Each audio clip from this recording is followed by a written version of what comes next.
29 high court ಒಂದು decision ಕೊಟ್ಟಿತ್ತು. Complete nice road ಟೋಲೆ ನಿಮಗೆ ಲೈಕ್ ಅಕ್ರಮವಾಗಿ ಟೋಲ್ನ ಪೇ ಮಾಡೋ ಆಗಿಲ್ಲ.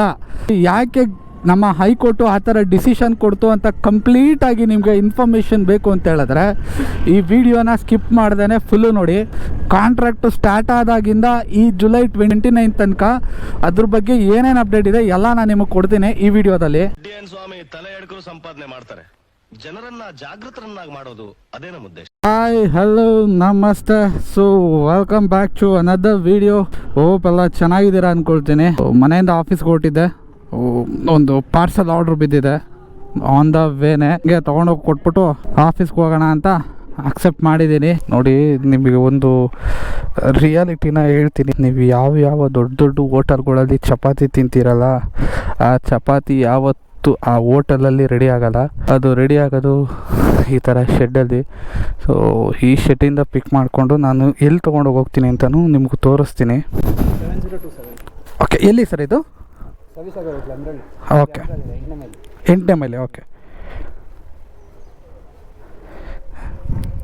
OTP sir? ಓಕೆ, ಪೇಮೆಂಟ್ ಅವ್ರು ಮಾಡ್ತಾರಲ್ಲ? 7027. Okay, thank you sir. ಏನಂದರೆ ಮ್ಯಾಟ್ರು, ಸೊ ರೋಡ್ ಸೈಡಲ್ಲಿ ಹೈಜೀನ್ ಆಗಿರಲ್ಲ. ಅವನಕ್ಕನ್ ದೊಡ್ಡ ಹೋಟ್ಲಲ್ಲೇ ದೆಂಗೆ ತಿನ್ನಬೇಕು, ಅವನಕ್ಕನ್ ಅಲ್ಲಿ ಮಾತ್ರ ಹೈಜೀನಾಗಿ ದೆಂಗ್ತಾರೆ ಅಂತ ಹೇಳ್ಬಿಟ್ಟು ತಿಂತಿರಲ್ಲ. ಸೊ ಅದ್ರ ರಿಯಾಲಿಟಿ ನೋಡಿ. ಅನ್ಫಾರ್ಚುನೇಟ್ಲಿ ಲೈಕ್ ಅನ್ಎಕ್ಸ್ಪೆಕ್ಟೆಡ್ಲಿ ನಾನು ರೆಕಾರ್ಡ್ ಇವತ್ತೇ ಲೈಕ್ ಯಾವುದೋ ಒಂದು ಕಂಟೆಂಟ್ ಇತ್ತು, ಸೊ ಯಾವುದೋ ಒಂದು ಟಾಪಿಕ್ ಇತ್ತು, ಅದಕ್ಕೋಸ್ಕರ ನಾನು ವೀಡಿಯೋ ಮಾಡೋಣ ಅಂತ ಎತ್ಕೊಂಡ್ಬಂದಿದ್ದೆ. ಸೊ ಹಂಗೆ ಮನೆಯಿಂದ ಹೋಗ್ಬೇಕಾದ್ರೆ ಲೈಕ್ ನಾನು ಯೂಶ್ವಲಿ ರ್ಯಾಪಿಡೋ ಪಾರ್ಸಲ್ ಆರ್ಡರ್ಸ್ ಮಾಡ್ತೇನೆ. ಆ ಥರ ಒಂದು ಆರ್ಡರ್ ಬಿತ್ತು, ಎತ್ತಾಕೊಂಡಿದ್ದೀನಿ. ಚಪಾತಿ ಕೊಟ್ಟಿದ್ದಾನೆ. ಚಪಾತಿ ಎಲ್ಲಿಗೆ ಅಂತ ಹೇಳಿದ್ರೆ ಸವಿಸಾಗರ್ ಹೋಟೆಲು, ಯಾವುದೋ ಊರೋದು ಏರಿಯಾ, ನಾಗಸಂದ್ರ.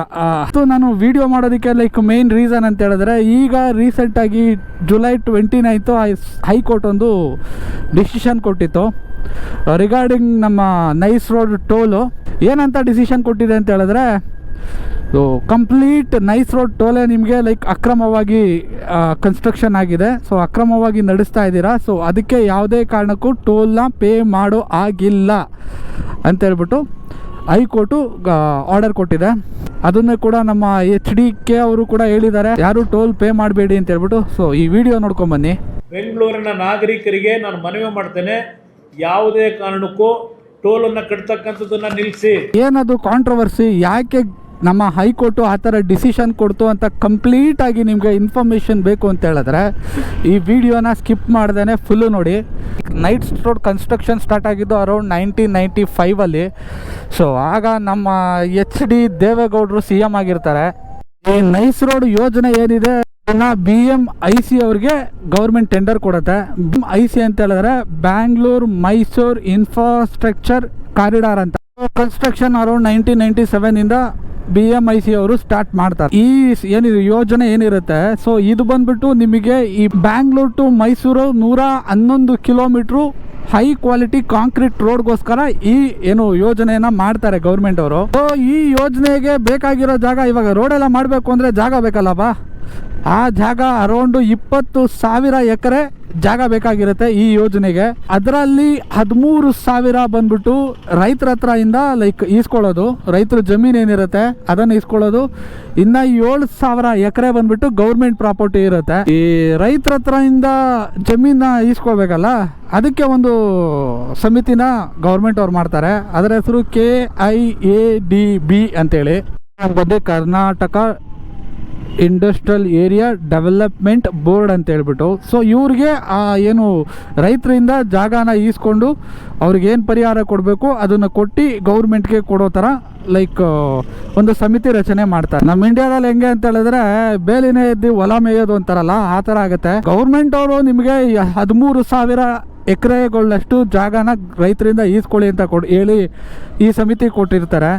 ಬಟ್ ಈ ನನ್ನ ಮಕ್ಳು ಏನು ಮಾಡ್ತಾರೆ ಅಂದರೆ 6,000 ಇಂದ 28,000 ಎಕರೆನ ಲೂಟಿ ಹೊಡೆದಿರ್ತಾರೆ ರೈತರಿಂದ. ನೀವು ಮಾಡ್ತಾ ಇರೋದು ಸರಿ ಇಲ್ಲ ಕಣ್ರಪ್ಪ, ರೈತರು ಜಮೀನೆಲ್ಲ ಕಿತ್ಕೊಂಡ್ಬಿಟ್ಟಿದ್ದೀರಾ ಅಂತ ಹೇಳ್ಬಿಟ್ಟು ದೇವೇಗೌಡರು ಇದಕ್ಕೆ ಲೈಕ್ ವಿರೋಧವನ್ನು ವ್ಯಕ್ತಪಡಿಸ್ತಾರೆ. 2008ರಲ್ಲಿ 41 ಕಿಲೋಮೀಟರ್ಸ್ದು ಒಂದು ರೋಡ್ನ ಪ್ರಾರಂಭಿಸ್ಬಿಟ್ಟು ಇವರು ಅವಾಗಿಂದಾನೇ ಟೋಲ್ನ ಸ್ಟಾರ್ಟ್ ಮಾಡ್ತಾರೆ. ಸೊ ಆ್ಯಕ್ಚುಲಾಗಿ ಗೌರ್ಮೆಂಟ್ ಪ್ರಕಾರ ಗೌರ್ಮೆಂಟು ಏನು ಅಪ್ರೂವಲ್ ಕೊಟ್ಟಿದೆ ಅಂತ ಹೇಳಿದ್ರೆ 111 ಕಿಲೋಮೀಟರು ರೋಡ್ಗೆ ಅಪ್ರೂವಲ್ ಕೊಟ್ಟಿರೋದು. ಸೊ ಆ 111 ಕಿಲೋಮೀಟರು ಕಂಪ್ಲೀಟ್ ಆಗೋವರೆಗೂ ನೀವು ಟೋಲ್ನ ಕಲೆಕ್ಟ್ ಮಾಡೋ ಹಾಗಿಲ್ಲ ಅಂತ ಹೇಳ್ಬಿಟ್ಟು. ಬಟ್ ಇವಾಗ ಏನಾಗಿದೆ, 41 ಕಿಲೋಮೀಟರ್ ರೋಡ್ನ ಇವ್ರು ಮಾಡಿಬಿಟ್ಟು 2008ರಿಂದನೇ ಟೋಲ್ ಕಲೆಕ್ಷನ್ನ ಸ್ಟಾರ್ಟ್ ಮಾಡಿಕೊಂಡ್ರು. ಇನ್ನೊಂದು ವಿಚಾರ ಏನಪ್ಪ ಅಂತ ಹೇಳಿದ್ರೆ, ಈ ಯೋಜನೆಯಲ್ಲಿ ಅದೇ ರೈತರಿಂದ ಕಿತ್ಕೊಂಡವರಲ್ಲ 6,28,000 ಎಕರೆಗೆ. ಸೊ ಅಷ್ಟು ರೈತರಲ್ಲಿ ಸೊ ಇವರು ಪರಿಹಾರ ಕೊಟ್ಟಿರೋದು 25-27% ರೈತರಿಗೆ ಮಾತ್ರ ಪರಿಹಾರ ಸಿಕ್ಕಿದೆ. 63% ಜನಕ್ಕೆ ಪರಿಹಾರ ಇದರಿಂದ ಸಿಕ್ಕಿಲ್ಲ. ಅವರೆಲ್ಲ ಅವರವರ ಜಾಗಗಳನ್ನ ಗೌರ್ಮೆಂಟ್ ಕೊಟ್ಬಿಟ್ಟು ಒದ್ದಾಡ್ತಾ ಇದ್ದಾರೆ. ಇವರು ರೈತರ ಹತ್ರ ಜಾಗ ಈಸ್ಕೋಬೇಕಾದ್ರೆ ಏನೇನಂತ ಭರವಸೆ ಕೊಟ್ಟಿರೋ ರೈತರಿಗೆ ಅಂತ ಹೇಳಿದ್ರೆ, ಜಾಗ ಈಸ್ಕೊಂತೀವಿ, ಅದಕ್ಕೆ ಬದಲಾಗಿ ಬೇರೆ ಕಡೆ ಅದೇ ಜಾಗ ಅಷ್ಟೇ ಜಾಗನ ಕೊಡ್ತೀವಿ ಅಂತ ಹೇಳ್ಬಿಟ್ಟು, ಮನೆಯಲ್ಲಿ ಒಬ್ಬೊಬ್ರಿಗೆ ಯಾರ್ದು ಲೈಕ್ ಜಮೀನ್ ತಗೊಂಡಿರ್ತಾರೆ ಆ ಮನೆಯಲ್ಲಿ ಫ್ಯಾಮಿಲಿಲಿ ಒಬ್ರಿಗೆ ಗೌರ್ಮೆಂಟ್ ಜಾಬ್ ಕೊಡ್ತೀನಿ ಅಂತ ಹೇಳ್ಬಿಟ್ಟಾಗ್ಲಿ ಸೊ ಭರವಸೆ ಕೊಟ್ಟಿರ್ತಾರೆ. ಸೊ ಬಟ್ ಯಾವತ್ತು ನಮ್ಮ ಗೌರ್ಮೆಂಟ್ದು ಭರವಸೆ ನಿಮಗೆ ಗೊತ್ತಿರುತ್ತೆ. ಸೊ ಅದು ಈಡೇರದ ಭರವಸೆಗಳು. ಇಷ್ಟೆಲ್ಲ ಆಗೋ ಅಷ್ಟೊತ್ತಿಗೆ 2023 ಬಂದ್ಬಿಡ್ತದೆ. ಅಷ್ಟೊತ್ತಿಗೆ ನಮ್ಮ ಕೇಣಿ ಅಣ್ಣ ಒಳ್ಳೆ ದುಡ್ಡು ಮಾಡ್ಕೊಂಡು MLA ಕೂಡ ಆಗ್ಬಿಡ್ತಾರೆ. ಸೊ ಅದಾದ್ಮೇಲೆ ಗೊತ್ತಲ್ಲ ನಿಮಗೇನೆ, MLA ಆದ್ಮೇಲೆ ಮುಗೀತು. ಸೊ ಗೌರ್ಮೆಂಟ್ ಅವ್ರ ಕೈಯಲ್ಲಿ ಇರಬೇಕಾದ್ರೆ ಇನ್ನೇನಕ್ಕೆ ತಲೆ ಕೆಡಿಸ್ಕೋಬೇಕು? ಎಲ್ಲ ಆಗ್ತಿರ್ಬೇಕಾದ್ರೆ ನಮ್ಮಲ್ಲಿ ಪರಿಹಾರ ಸಿಗ್ತಾ ಇರೋ ರೈತರು ಏನು ಮಾಡ್ತಾಯಿದ್ರು, ಅವರು ಕೋರ್ಟು ಕೇಸು ಅಂತ ಊರೂರು ಸುತ್ತಾ ಇದ್ರು. ಸೊ ಅದಾದಮೇಲೆ 2014ರಲ್ಲಿ ಸಿದ್ದರಾಮಯ್ಯ ಅವರು CM ಆಗಿರ್ತಾರೆ. ಆ ಟೈಮಲ್ಲಿ ಈ ವಿಷಯ ಎಲ್ಲ ಸ್ವಲ್ಪ ಲೈಕ್ ಕಾಂಟ್ರವರ್ಸಿ ಆಗುತ್ತೆ. ಸೊ ಆಗ ಸಿದ್ದರಾಮಯ್ಯ ಅವ್ರು ಏನು ಮಾಡ್ತಾರೆ ಅಂತ ಹೇಳಿದ್ರೆ, ಇದೇನೋ ಅಕ್ರಮ ಆಗೈತೆ ಕಣಪ್ಪ, ನೋಡೋದೇನು ಅಂತ ಹೇಳ್ಬಿಟ್ಟು ಅಂತೇಳಿ ಒಂದು TB ಜೈಶಂಕರ್ ಅವರ ಇದರಲ್ಲಿ ಒಂದು ಲೈಕ್ ಅವರು ಲೀಡರ್ಶಿಪ್ಪಲ್ಲಿ ಒಂದು ಸಮಿತಿ ರಚನೆ ಮಾಡ್ತಾರೆ. ಸೊ ಇಲ್ಲೇನೇನು ನಡೆದಿದೆ, ಪ್ರಾಬ್ಲಮ್ ಏನಾಗಿದೆ, ಇದನ್ನೆಲ್ಲ ನೀಟಾಗಿ ಕೂಲಂಕುಷವಾಗಿ ಪರೀಕ್ಷೆ ಮಾಡಿಬಿಟ್ಟು ತನಿಖೆ ಮಾಡಿ ನನಗೆ ಅಪ್ಡೇಟ್ ಕೊಡಪ್ಪ ಗೌರ್ಮೆಂಟ್ಗೆ ಅಂತ ಹೇಳ್ಬಿಟ್ಟು ಮಾಡ್ತಾರೆ. ಡೆಲಿವರಿ ಹತ್ರ ಬಂದ್ಬಿಡ್ತು, ಇರ್ರಿ ಈ ಡೆಲಿವರಿ ಕೊಟ್ಬಿಟ್ಟು ಆಮೇಲೆ ಸ್ಟೋರಿನ ಕಂಪ್ಲೀಟ್ ಮಾಡ್ತೀನಿ. ಡೆಲಿವರಿದು ಯಾವ ಹೋಟೆಲ್ ಅಂತ ತೋರಿಸ್ತೀನಿ ರೀ ಫಸ್ಟು ನಿಮಗೆ. ರೋಡ್ ಸೈಡು ಹೈಜಿನ್ ಇಲ್ಲ ಅಂತ ಹೇಳ್ತೀರಲ್ಲ, ಸೊ ಯಾವ ಹೋಟೆಲ್ ಅಂತ ತೋರಿಸ್ತೀನಿ. ಸವಿಸಾಗರ ಈ ನಾಗಸಂದ್ರ ಲೆಫ್ಟ್ ಸೈಡ್ ಹೋಗೋರು ಓಟೋ ಚಪಾತಿ ಎಲ್ಲಿಂದ ತರಿಸಿದ್ರು ಅಂತ ನಾನು ನಿಮಗೆ ತೋರಿಸಿದ್ದೀನಿ. ಇವಾಗ ಡೆಲಿವರಿ ಕೊಡೋಕೆ ಹೋಗ್ತಾಯಿದ್ದೀನಿ. ಮೇ ಬಿ ಅವರು ಕ್ಯಾಮ್ರಾ ಆಫ್ ಮಾಡಿಸ್ತಾರೆ ಅಂದ್ಕೊಳ್ತೀನಿ, ಡೋಂಟ್ ನೋ, ನೋಡೋಣ ಇರಿ. ಸೊ ನೋಡೋಣ ಬನ್ನಿ ಏನು ಹೇಳ್ತಾರೆ ಅಂತ. ಫ್ರಂಟ್ ಸ್ಕ್ರೀನ್ ಮಾತ್ರ ಆಫ್ ಮಾಡಿದ್ದೀನಿ. ಹಾಂ, ಚಪಾತಿ ತೋರಿಸ್ತೀನಿ ನೋಡಿ ನಿಮಗೆ. ಮೇಡಮ್ ಚಪಾತಿ ಮೇಡಮ್ ಅವ್ರಿಗೆ ಮಾಡಲಾ? ಸೊ ಡೆಲಿವರಿ ಮುಗೀತು ಗುರು. ಇಲ್ಲಿ ನಾನು ಯಾರದೇ ಬಿಸ್ನೆಸ್ ಆದರೆ ನಕ್ಕನ ಹಾಳು ಮಾಡಬೇಕು, ಇನ್ನೊಬ್ರು ಕೆಡೋದು ಮಾಡಬೇಕು ಅನ್ನೋ ಉದ್ದೇಶ ನಂದಿಲ್ಲ. ನಕ್ಕನ್ನ ರೋಡ್ ಸೈಡಲ್ಲಿ ನಮ್ಮನ್ನು ಹೈಜೀನ್ ಇರಲ್ಲ ಅಂತೇಳಿ ದೆಂಗೆ ನಮ್ಮನ್ನು ಈ ಥರ ಹೋಟೆಲ್ಗೆ ಬಂದು ತಿಂತಿರಲ್ಲ, ಇವ್ರಿಗೆ ಗೊತ್ತಾಗಲಿ ಇವ್ರಿಗೆ ಎಲ್ಲಿಂದ ಐಟಮ್ ಸಿಗುತ್ತೆ ಅಂತ ಹೇಳ್ಬಿಟ್ಟು ನಾನು ಮಾಡಿದ್ದಷ್ಟೇ ಈ ವಿಡಿಯೋ. ನಾನು ಅವರು ಹೈಜೀನಾಗಿ ಮಾಡಲ್ಲ ಅಂತಲ್ಲ ಹೇಳಿದ್ದು. ಸೊ ಎಲ್ಲರೂ ಕೂಡ ಹೈಜೀನಕ್ಕಾಗೆ ಮಾಡ್ತಾರೆ. ಸೊ ಬಟ್ ಕೆಲವೊಬ್ಬರು ಡೋಂಟ್ ನೋ ವೈ ಅಂತ. ನಕ್ಕನ ಅವ್ರು ಸಿಗೋ ಲಾಭದಲ್ಲಿ ₹1 ₹2 ಕಡಿಮೆ ಆದರೂ ತೊಂದರೆ ಇಲ್ಲ. ಜನಗಳ ಆರೋಗ್ಯದ ಜೊತೆ ಆಟ ಆಡಬಾರ್ದು. ಬನ್ನಿ ಈಗ ಮೇನ್ ಮ್ಯಾಟ್ರಿಗೆ ಬಂದ್ಬಿಡೋಣ. ಜೈಶಂಕರ್ ಅವರ ನೇತೃತ್ವದಲ್ಲಿ ಒಂದು ಸಮಿತಿ ರಚನೆ ಆಗುತ್ತೆ. ಎಲ್ಲ ನೀಟಾಗಿ ನೋಡ್ಬಿಟ್ಟು ನಮಗೊಂದು ಅಪ್ಡೇಟ್ ಕೊಡಿ ಅಂತ ಹೇಳ್ಬಿಟ್ಟು. ಸೊ ಇವ್ರದ್ದು ಅಪ್ಡೇಟ್ ಬರುತ್ತೆ. ಸೊ ಅಪ್ಡೇಟ್ ಏನಂತ ಬರುತ್ತೆ ಅಂತ ಹೇಳಿದ್ರೆ, ಎಲ್ಲ ಕೂಡ ಈ ನನ್ನ ಮಕ್ಕಳು ಅಕ್ರಮವಾಗಿ ಮಾಡಿದ್ದಾರೆ ಅಂತ ಆ ಸಮಿತಿ ರಿಪೋರ್ಟ್ನ ಕೊಡುತ್ತೆ. 22 ಕೆರೆಗಳನ್ನ ಮುಚ್ಚಿಬಿಟ್ಟಿರ್ತಾರೆ. ಅದಾದಮೇಲೆ ಸಿಕ್ಕಾಪಟ್ಟೆ ರೈತರಿಗೆ ಮೋಸ ಮಾಡಿರ್ತಾರೆ. ಸೊ ಇದನ್ನೆಲ್ಲ ಈ ಸಮಿತಿ ರಿಪೋರ್ಟ್ ಕೊಡುತ್ತೆ ಗೌರ್ಮೆಂಟ್ಗೆ. ಬಟ್ ಅನ್ಫಾರ್ಚುನೇಟ್ಲಿ ಅದು ಏನು ಕತೆನೋ ಏನೋ ಗೊತ್ತಿಲ್ಲ. ಸೊ ಗೌರ್ಮೆಂಟ್ಗೆ ಈ ಥರ ರಿಪೋರ್ಟ್ ಬಂದಮೇಲೂ ಕೂಡ ಅವನಕ್ಕನವರು ಯಾವುದೇ ಥರ ಆ್ಯಕ್ಷನ್ನ ತೊಗೊಳೋದಿಲ್ಲ. ಸೊ ಗೌರ್ಮೆಂಟು ಆ ಸಮಿತಿ ಏನು ಇದು ಕೊಟ್ಟಿತ್ತು ರಿಪೋರ್ಟ್ನ, ಸೊ ಅದನ್ನು ತಿಕ್ಕಾಗಿ ಒರೆಸ್ಕೊಂಡು ಬಿಸಾಕ್ಬಿಟ್ಟಿತ್ತು. ಬಟ್ ನಮ್ಮ ರೈತರು ಅದನ್ನು ಬಿಟ್ಟಿರಲಿಲ್ಲ. ಅವ್ರು ಇನ್ನೂ ಫೈಟ್ ಮಾಡ್ತಾನೆ ಇದ್ದರು. ಅವ್ರ ಜಾಗಕ್ಕೋಸ್ಕರ, ಅವರು ನ್ಯಾಯಕ್ಕೋಸ್ಕರ ಅವತ್ತಿಂದನೂ ಫೈಟ್ ಮಾಡ್ತಾನೆ ಇದ್ದರು, ಕೋರ್ಟು ಕಚೇರಿ ಅಂತ.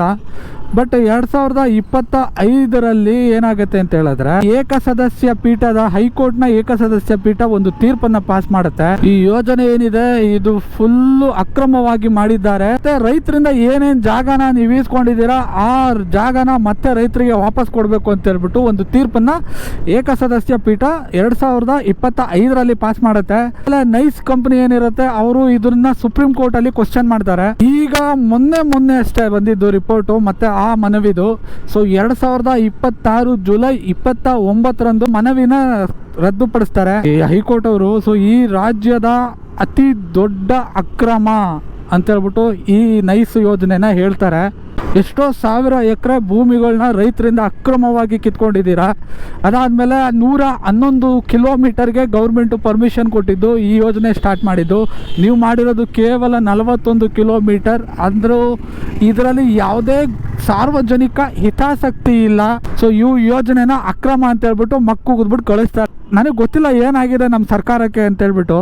ಸೊ 29ನೇ ತಾರೀಕು ನಮಗೆ ಜಡ್ಜ್ಮೆಂಟ್ ಬಂದಿದೆ. ಇವತ್ತು ಡೇಟು, ನಾನು ಈ ವಿಡಿಯೋ ಮಾಡ್ತಾ ಇರೋದು 13ನೇ ತಾರೀಕು ಆಗಸ್ಟು. ಸೊ ಇಷ್ಟಾದರೂ ಕೂಡ ಯಾವುದೇ ಥರ ಕ್ರಮ ತೊಗೊಂಡಿಲ್ಲ. ಏನು ಮಾಡ್ತಾ ಇದ್ದಾರೆ ಅಂತ ನನಗಂತೂ ಐಡಿಯಾ ಇಲ್ಲ ಈ ನಮ್ಮ ಗೌರ್ಮೆಂಟು. ಸೊ ಕ್ವಶನ್ ಮಾಡಬೇಕಾಗಿ ಬರುತ್ತೆ. ಸೊ ಈ ವಿಡಿಯೋನ ನಿಮ್ಮ ನೈಸ್ ರೋಡ್ನ ಯಾರು ಯೂಸ್ ಮಾಡ್ತಾರೆ, ಬೈಕ್ ಇರ್ಬೋದು, ಕಾರ್ ಇರ್ಬೋದು, ಲಾರಿ ಇರ್ಬೋದು, ಏನು ಯೂಸ್ ಮಾಡ್ತಾರೆ, ಸೊ ಅವ್ರಿಗೆ ಈ ವಿಡಿಯೋನ ಶೇರ್ ಮಾಡಿ.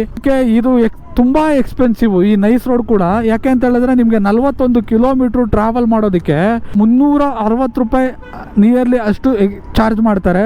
ಅದೇ ನಮ್ಮ 120 ಕಿಲೋಮೀಟ್ರ್ ನಮ್ಮ ಬೆಂಗಳೂರಿಂದ ಮೈಸೂರಿಗೆ ಹೋಗ್ತೀವಲ್ವಾ, ಸೊ ಅದು 350 ರೂಪಾಯಿ. ಒಳ್ಳೆ ದುಡ್ಡಂತೂ ಮಾಡಾಕ್ಬಿಟ್ಟ ನಮ್ಮ ಕೇಣಿ ಮಾಮ. ಸೊ ಇವಾಗಾದರೂ ನಮ್ಮ ಜನ ತಿಳ್ಕೊಂಡು ಟೋಲಲ್ಲಿ ಓಡಾಡಬೇಕಾದ್ರೆ ಯಾವುದೇ ಕಾರಣಕ್ಕೂ ಟೋಲ್ನ ಪೇ ಮಾಡಬಾರ್ದು. ಸೊ ಇದು ಆದಷ್ಟು ಎಲ್ಲರಿಗೂ ಶೇರ್ ಮಾಡಿ. ಸೊ ಇವತ್ತಿಗೆ ಇಷ್ಟ ಗುರು. ಆದಷ್ಟು ಬೇಗ ಮತ್ತೆ ಬರ್ತೀನಿ ಇನ್ನೊಂದು ವಿಡಿಯೋ ಜೊತೆ. ಅಲ್ಲಿವರೆಗೂ ಟೇಕ್ ಕೇರ್, ಟಾಟಾ, ಬಾಯ್.